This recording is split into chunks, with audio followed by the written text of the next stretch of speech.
বসন্ত চলে গেলেও টলিউডে এখনো প্রেমের মৌসুম যেন লেগেই আছে। শুধু প্রেমই নয়, পরিণতি রূপান্তর হচ্ছে ভালোবাসাতে।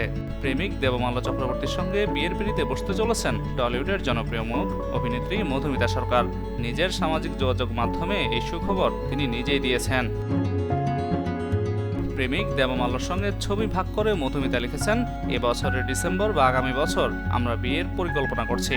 আমাদের দুজনেরই শীতকাল খুব প্রিয়, ততদিন পর্যন্ত পাহাড়ে আরো সুন্দর মুহূর্ত তৈরি করছি।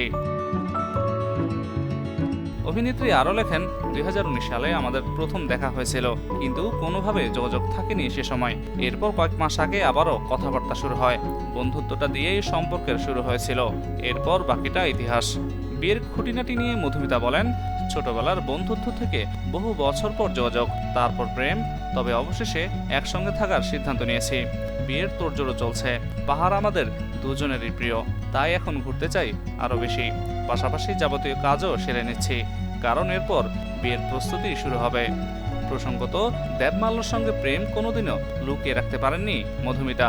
সোশ্যাল মিডিয়ায় ভাগ করে নিয়েছেন দুজনের কাটানো সুন্দর মুহূর্ত। এমনকি একাধিক সাক্ষাৎকারেও কথা বলেছেন প্রেমিকাকে নিয়ে। তখনই জানিয়েছিলেন নিজেদের বিয়ের সিদ্ধান্ত।